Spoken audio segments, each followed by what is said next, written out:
இது யமன் ஹவுதிகளின் ருத்ர தாண்டவாட்டம். யமன் ஹவுதிகளுக்கு எதிராக புதிய போர் முனையை திறந்து அடுத்த கட்ட தாக்குதல்களை ஆரம்பிப்பதற்கு தயாராகும் சவுதி அரேபியாவும் அவசரமாக தாக்குதல்களை ஆரம்பிக்குமாறு சவால் விட்டிருக்கக்கூடிய யமன் ஹவுதிகளின் தலைமைகளும் தரைமட்டமாக போகும் சவுதி அரேபிய அடிமையினுடைய உள்கட்டமைப்புகளும் எரிசக்தி கட்டமைப்புகளும் ஈரானின் காத்தமல் அன்பியா தலைமையகம் வெளியிட்டிருக்கக்கூடிய அதிரடியான அறிவிப்புகளும் ஈரானின் தயார்படுத்தல்களை கண்டு ஒஃபென்சிவ் நடைமுறைகளை கண்டு பயந்து நடுங்கும் டொனால்ட் ட்ரம்பின் நிர்வாகமும் சவுதி அரேபிய கூட்டுப்படைகளுடைய கட்டுப்பாட்டுக்கு கீழால் இருக்கக்கூடிய பிரதேசங்களில் வாழக்கூடிய யமன் மக்களுக்கு யமன் ஹவுதிகள் வழங்கியிருக்கக்கூடிய இறுதி எச்சரிக்கை. ஒரே நேரத்தில் பல பிரதேசங்களிலே உச்ச தரைவழி தாக்குதல்களை மேற்கொண்டு பல பகுதிகளை கைப்பற்றிக் கொண்டிருக்கக்கூடிய யமன் ஹவுதி இராணுவத்தினரும் பற்றி எறியும் சவுதி அரேபிய கூட்டுப்படைகளின் இராணுவ கட்டளை தளங்களும் ஆயுத கிடங்குகளும் முக்கியமான துறைமுகங்களும் ஈராக்கிய பிரதமர் வெளியிட்டிருக்கக்கூடிய அறிவிப்புகளும் அமெரிக்க மத்திய கட்டளை தளபதியுடனான பேச்சுவார்த்தைகளும் ஈராக்கிய களத்தில் ஏற்பட்டிருக்கக்கூடிய உச்சக்கட்ட பதற்றமும் ஈரானில் தொடர்ச்சியாக களமிறங்கும் ஐக்கிய அரபு அமீரகத்தினுடைய சரக்கு விமானங்களும் தெஹ்ரானிலே குவியும் தங்கமும் டாலர்களும்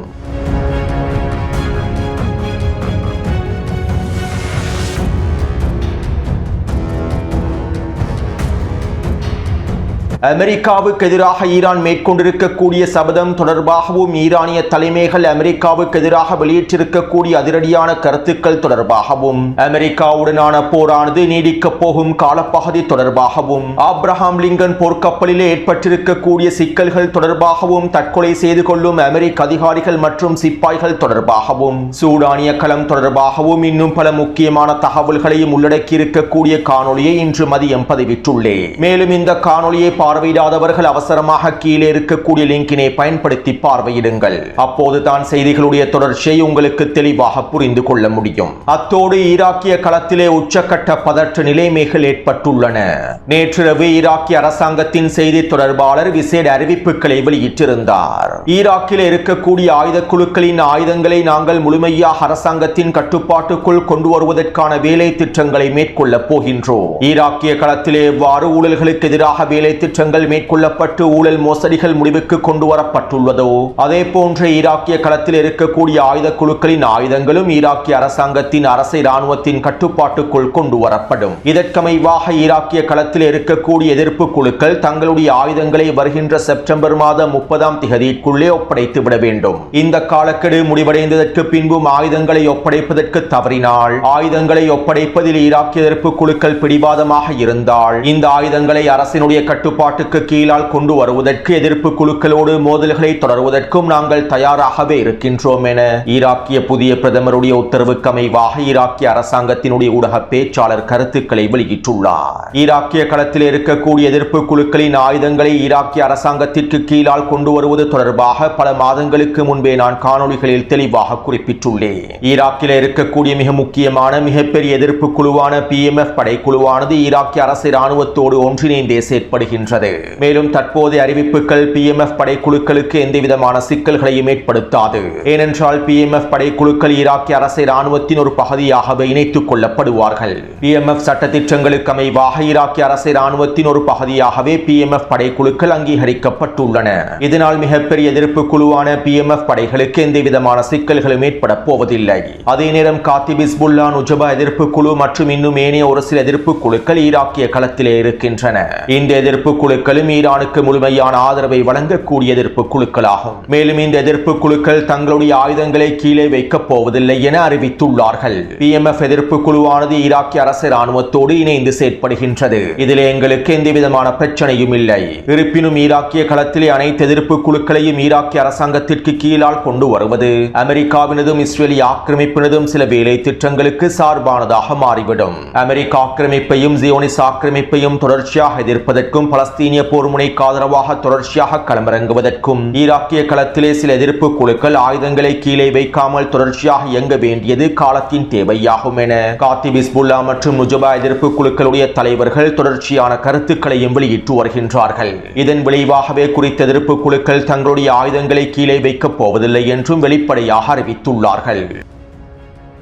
இப்படியான நிலைமையிலேயே வருகின்ற செப்டம்பர் 30ஆம் திகதிக்கு முன்பு அனைத்து விதமான எதிர்ப்பு குழுக்களும் ஈராக்கிய அரசாங்கத்திடம் அவர்களுடைய ஆயுதங்களை ஒப்படைத்து விட வேண்டும் என ஈராக்கினுடைய புதிய பிரதமர் அறிவிப்புகளை வெளியிட்டுள்ளார். அதாவது வருகின்ற செப்டம்பர் 30ஆம் திகதியோடு ஈராக்கிய களத்திலிருந்து அமெரிக்க இராணுவம் முழுமையாக வெளியேறிவிடும். ஏற்கனவே ஈராக்கிய களத்திலிருந்து அமெரிக்கா வெளியேறியுள்ளது. இருப்பினும் அமெரிக்காவினுடைய சில தளங்களும் ஆயுத கிடங்குகளும் ஒரு சில வேலை திட்டங்களும் ஈராக்கிய களத்தில் மேற்கொள்ளப்பட்டு வருகின்றன. குர்திஸ்தான் பிரதேசத்திலும் அமெரிக்க இராணுவம் மறைமுகமாக செயற்படுகின்றது. எனவே இவ்வாறு செயற்படக்கூடிய அமெரிக்காவினுடைய அனைத்து வேலை திட்டங்களும் முழுமையாக நிறுத்தப்பட்டு ஒட்டுமொத்த அமெரிக்க படைகளும் முழுமையாக வெளியேறிவிடுவார்கள். வருகின்ற செப்டம்பர் 30ஆம் திகதியே ஒட்டுமொத்த அமெரிக்க படைகளும் ஈராக்கை விட்டு உத்தியோகபூர்வமாக வெளியேறிவிடுவார்கள். மேலும் இவ்வாறு ஈராக்கை விட்டு ஒட்டுமொத்த அமெரிக்க படைகளும் வெளிநாட்டு படைகளும் வெளியேறியதற்கு பின்பு ஈராக்கிய களத்திலே எதிர்ப்பு குழுக்களுக்கான தேவை இருக்காது என்றும் எதிர்ப்பு போராளிகள் தனியாக செயற்பட வேண்டிய தேவை இருக்காது என்றும் இதனாலேயே அனைத்து எதிர்ப்பு குழுக்களும் அவசரமாக ஆயுதங்களை கீழே வைத்துவிட வேண்டும் என்றும் ஈராக்கினுடைய பிரதமர் அலி அல் ஜெய்தி தொடர்ச்சியான கருத்துக்களையும் வெளியிட்டு வருகின்றார். இதற்கமைவாக நேற்றைய தினம் அமெரிக்க மத்திய கட்டளை தளபதி பிராட் கூப்பர் ஈராக்கிலே களமிறங்கியிருந்தார். ஈராக்கிய பிரதமர் அலி அல் ஜெய்தியோடும் ஈராக்கிய பிரதிநிதிகளோடும் அவர் கலந்துரையாடல்களையும் மேற்கொண்டிருந்தார். மேலும் இந்த சந்திப்பின் போது ஈராக்கிய பிரதமர் அலி அல் ஜெய்தி இவ்வாறு தெரிவித்தார். ஈராக் தன்னுடைய நிலப்பரப்பின் மீதான முழுமையான தேசிய இறையாண்மையை மீட்டெடுத்துள்ளது. ஈராக்கை முழுமையாக பாதுகாப்பதற்கான சொந்த இராணுவ கட்டமைப்புகளையும் சொந்த திறன்களையும் ஈராக் மேற்கொண்டுள்ளது. இதனால் இதற்கு பிறகு ஈராக்குள்ளே எந்த ஒரு வெளிநாட்டினுடைய பிரசன்னமும் தேவையில்லை. எந்த வெளிநாட்டு படைக்குழுக்களும் ஈராக்குள்ளே இருக்க தேவையில்லை.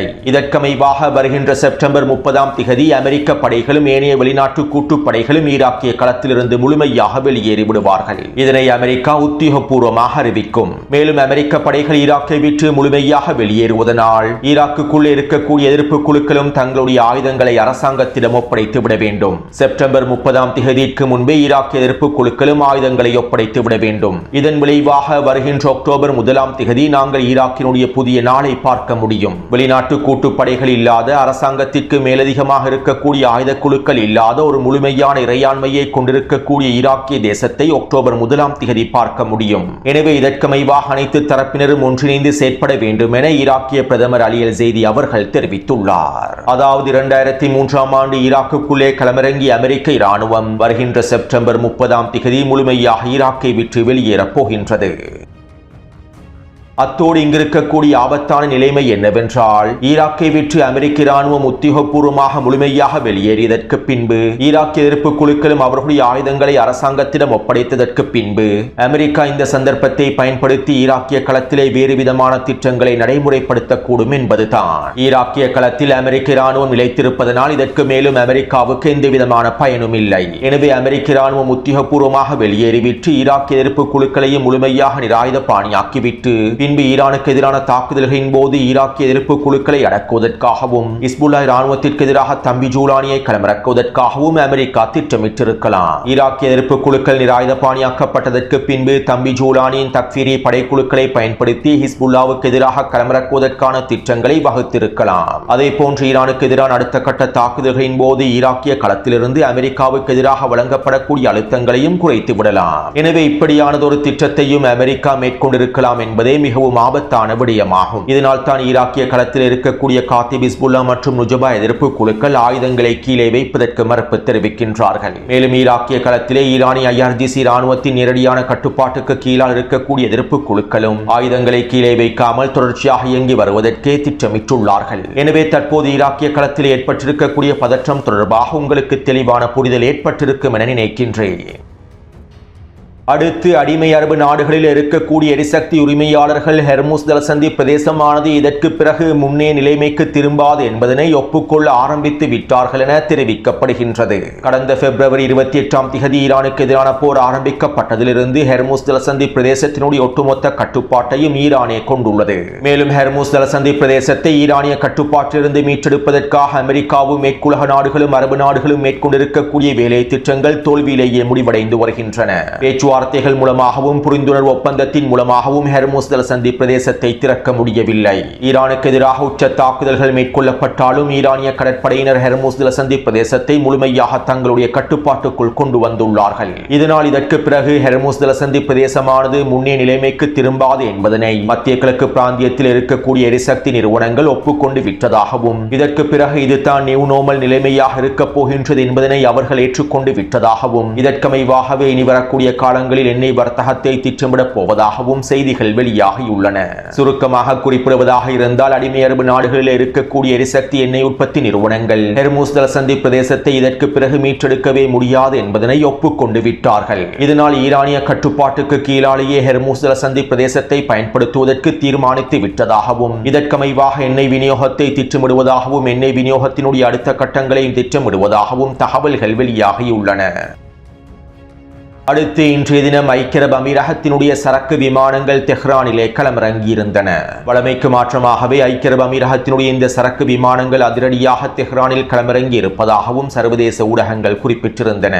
மேலும் இந்த சரக்கு விமானங்களிலே அதிகளவான தங்கமும் டாலர்களும் குவிக்கப்பட்டிருந்ததாகவும் இவற்றை ஈரானில் களமிறக்குவதற்காகவே இந்த விமானங்கள் களமிறங்கி இருந்ததாகவும் தெரிவிக்கப்படுகின்றது. கிட்டத்தட்ட 200 மில்லியன் டாலர்கள் பெறுமதி அளவிலான தங்கம் குறித்த சரக்கு விமானங்கள் மூலமாக களமிறக்கப்பட்டிருப்பதாகவும் பல பில்லியன் டாலர்களும் களமிறக்கப்பட்டிருப்பதாகவும் குவிக்கப்பட்டிருப்பதாகவும் தெரிவிக்கப்படுகின்றது. அதாவது ஐக்கிய அரபு அமீரகத்திலே ஈரானினுடைய முடக்கப்பட்ட சொத்துக்கள் காணப்படுகின்றன. கிட்டத்தட்ட 60 பில்லியன் டாலர்களுக்கும் அதிகமான ஈரானிய சொத்துக்கள் ஐக்கிய அரபு அமீரகத்திலே முடக்கப்பட்டுள்ளன. அமெரிக்காவோடு மேற்கொள்ளப்பட்ட புரிந்துணர்வு ஒப்பந்தத்திற்கு அமைவாக இந்த முடக்கப்பட்ட சொத்துக்களில் ஒரு பகுதி சொத்துக்களை ஐக்கிய அரபு அமீரகம் ஈரானுக்கு ஒப்படைப்பதாக தெரிவித்திருந்தது. இப்படியான நிலைமையிலேயே ஐக்கிய அரபு அமீரகம் இந்த தங்கத்தையும் டாலர்களையும் தற்போது ஈரானிலே களமிறக்கி வருகின்றது. ஈரானின் முடக்கப்பட்ட சொத்துக்களை திரும்பி வழங்கி வருகின்றது. மேலும் ஐக்கிய அரபு அமீரகம் ஈரானின் முடக்கப்பட்ட சொத்துக்களை மீண்டும் வழங்குவதற்கு சில காரணங்களும் இருக்கின்றன. அதாவது அடுத்த கட்ட போரின் போது ஈரான் ஐக்கிய அரபு அமீரகத்தை இலக்கு வைத்து தாக்குதல்களை மேற்கொள்ளக்கூடாது என்பதற்காகவே தற்போது ஐக்கிய அரபு அமீரகம் அவசரமாக ஈரானின் முடக்கப்பட்ட சொத்துக்களையும் டாலர்களையும் தங்கத்தையும் ஈரானில் குவித்து வருகின்றது.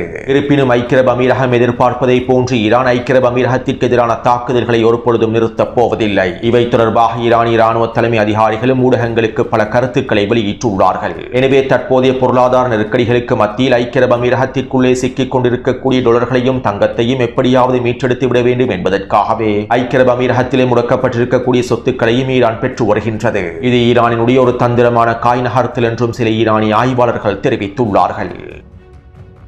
அடுத்து அண்டப்புலுகன் டொனால்ட் ட்ரம்பும் அமெரிக்க மத்திய கட்டளை தளமும் ஹெர்முஸ் ஜலசந்தி பிரதேசமானது எங்களுடைய கட்டுப்பாட்டுக்கு கீழால் தான் இருக்கின்றது என்கின்ற அறிவிப்புகளை தொடர்ச்சியாக வெளியிட்டு வருகின்றார்கள். இன்றைய தினமும் இவ்வாறான அறிவிப்புகள் வெளியிடப்பட்டிருந்தன. மேலும் இதைத் தொடர்ந்து ஈரானினுடைய காத்தமல் அன்பியா தலைமையகம் அதிரடியான அறிவிப்புகளை வெளியிட்டிருந்தது. ஹெர்முஸ் ஜலசந்தி பிரதேசத்தை கட்டுப்படுத்துவதாகவும் ஹெர்முஸ் ஜலசந்தி பிரதேசத்திலே சாதாரணமாக போக்குவரத்து நடைபெற்று வருவதாகவும் அமெரிக்கா கூறக்கூடிய கருத்துக்கள் போலியான கருத்துக்களாகும். இந்த போலி பிரச்சாரங்கள் அமெரிக்க இராணுவத்தினுடைய விரக்தியையும் களத்திலே அவர்கள் அடைந்திருக்கக்கூடிய தோல்வியையும் உறுதிப்படுத்துகின்றன. ஹெர்முஸ் ஜலசந்தி பிரதேசம் கடந்த காலத்தை போன்ற ஈரானிய இராணுவத்தின் கட்டுப்பாட்டில் இருக்கின்றது. மேலும் வலிமை மிக்க ஈரானிய ஆயுதப்படைகளுடைய அனுமதியை பெற்றுக் கொள்ளாமல் யாருக்கும் ஹெர்முஸ் ஜலசந்தி பிரதேசத்தை கடக்க முடியாது. அமெரிக்கா இந்த பகுதியில் தொடர்ச்சியாக தீமைகளையும் அச்சுறுத்தல்களையும் விதைப்பதற்கே முயற்சி செய்கின்றது. மேலும் அமெரிக்காவுடைய இந்த அச்சுறுத்தல்களுக்கு நாங்கள் சரியான பதிலடிகளையும் வழங்கி வருகின்றோம். அதே போன்று அமெரிக்கா சில ஆக்கிரமிப்பு நடவடிக்கைகளை மேற்கொள்வதற்கு முயற்சி செய்கின்றது. இதனால் நாங்கள் அமெரிக்கர்களுக்கு தெளிவான எச்சரிக்கையை வழங்குகின்றோம். உங்களுடைய எந்த ஒரு புதிய ஆக்கிரமிப்புக்கும் நாங்கள் உச்ச பதிலடிகளை வழங்குவோம். ஹெர்முஸ் ஜலசந்தி பிரதேசத்தில் நீங்கள் எதிர்பார்க்காத பல விடயங்களை நாங்கள் மேற்கொள்வோம். இதனால் ஹெர்முஸ் ஜலசந்தி பிரதேசத்தை விற்று நீங்கள் அனைவரும் தூரமாகவே இருந்து கொள்ளுங்கள் என ஈரானின் காத்தமல் அன்பியா தலைமையகத்தின் ஊடக பேச்சாளர் தெரிவித்துள்ளார். அடுத்து யமனின் களத்திலே மோதல்கள் உச்சக்கட்டத்தை நோக்கி நகர்ந்து வருகின்றன. இதற்கமைவாக யமன் ஹவுதி இராணுவத்தினர் சவுதி அரேபியாவின் கூட்டுப்படைகளுடைய கட்டுப்பாட்டு பிரதேசத்திலே வாழக்கூடிய யமன் மக்களுக்கு இறுதி எச்சரிக்கைகளையும் வெளியிட்டுள்ளார்கள். யமன் மக்களுக்கு எதிராக, பெண்களுக்கு எதிராக, குழந்தைகளுக்கு எதிராக மேற்கொள்ளக்கூடிய கொடூர தாக்குதல்களை பற்றியும் யமனின் இறையாண்மையை மீறுவது பற்றியும் சவுதி அரேபியா கவலைப்படுவதில்லை. இதனால் யமன் மக்களும் போராளிகளும் சவுதி அரேபியாவின் ஆக்கிரமிப்பை முழுமையாக முடிவுக்கு கொண்டு வருவதற்கு மிகப்பெரிய போரிலே களமிறங்கிவிட்டார்கள். வருகின்றார்கள். தற்போது இந்த போர்க்களமானது மிக நீண்ட போர்க்களமாக மாறி வருகின்றது.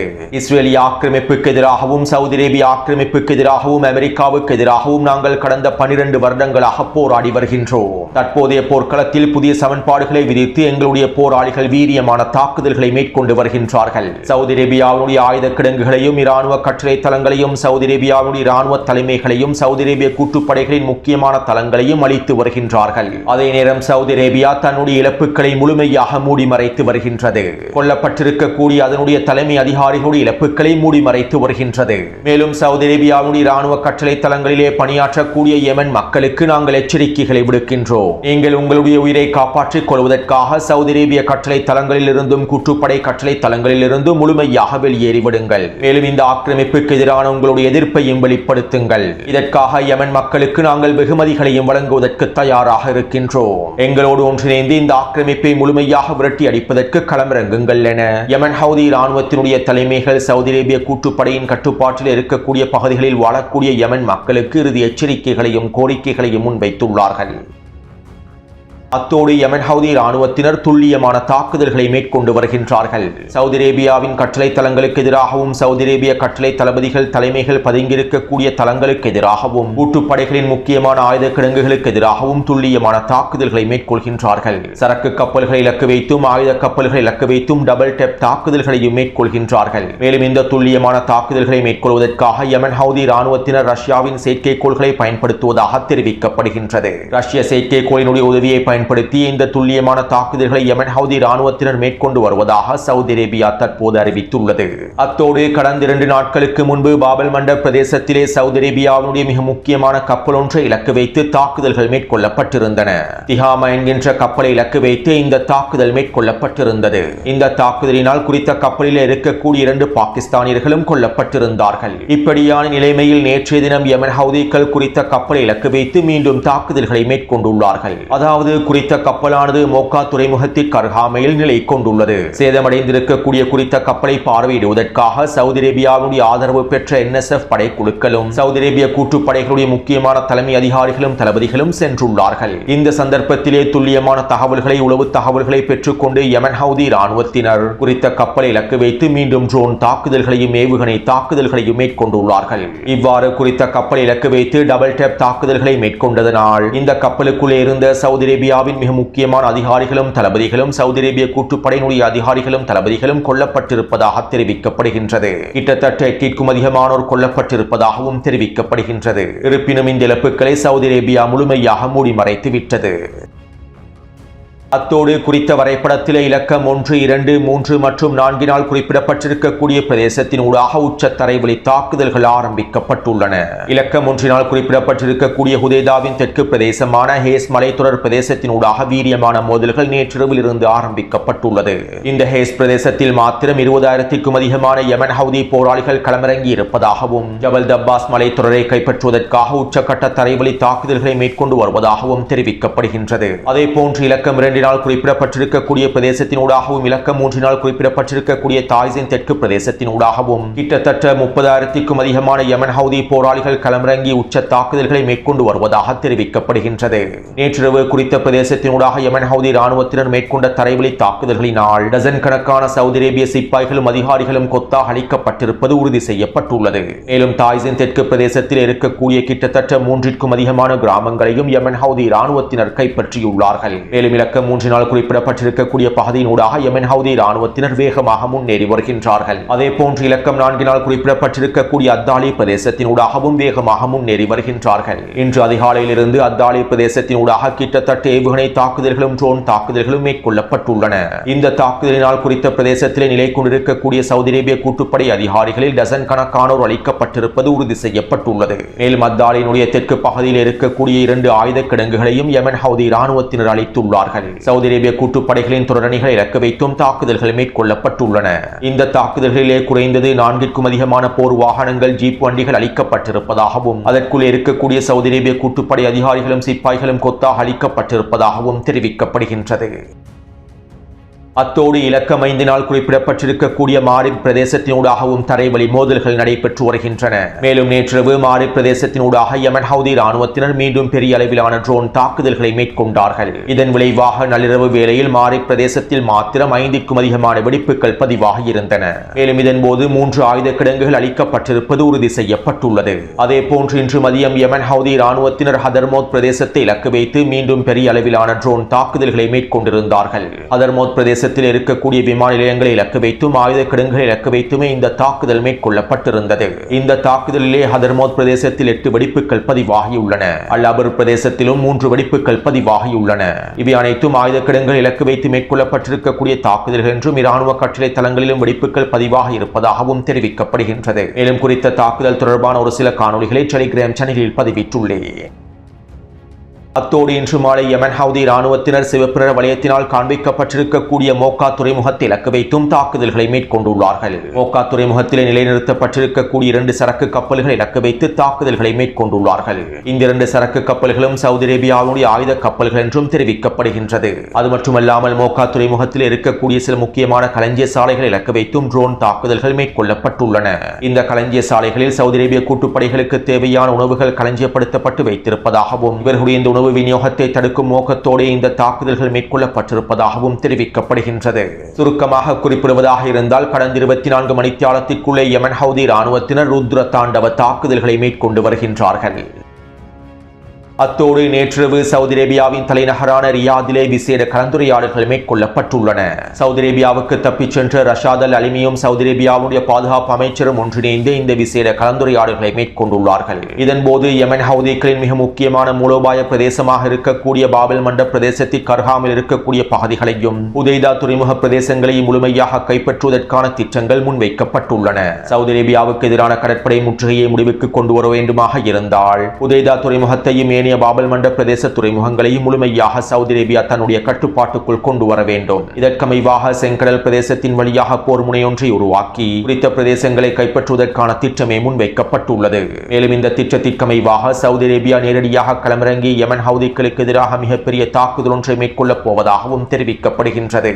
அத்தோடு இந்த தகவல்கள் வெளியானதை தொடர்ந்து யமன் அன்சாருல்லாவினுடைய அரசியல் பணியக உறுப்பினர் அல் புகைத்தி அவர்கள் இவ்வாறு தெரிவித்தார். சவுதி அரேபியா எங்களுக்கு எதிராக நேரடியாக களமிறங்கினால் விரிவான தாக்குதல்களை மேற்கொண்டால் நாங்கள் சவுதி அரேபியாவின் மின்சார கட்டமைப்புகளையும் எரிசக்தி கட்டமைப்புகளையும் நீர் சுத்திகரிப்பு கட்டமைப்புகளையும் இலக்கு வைத்து தாக்குதல்களை மேற்கொள்வோம். சவுதி அரேபியாவினுடைய ஒவ்வொரு உள்கட்டமைப்புகளையும் பாலங்களையும் இலக்கு வைத்து தாக்குதல்களை மேற்கொள்வோம். ஒட்டுமொத்த சவுதி அரேபியாவையும் முடக்கக்கூடிய தரைமட்டமாக்கக்கூடிய தாக்குதல்களை மேற்கொள்வோம் என அவர் குறிப்பிட்டுள்ளார். எனவே தற்போது யமனின் களத்திலே மோதல்கள் உச்சக்கட்டத்தை நோக்கி நகர்ந்து கொண்டிருக்கின்றன. சவுதி அரேபியாவானது அதனுடைய அழிவை நோக்கி நகர்ந்து கொண்டிருக்கின்றது.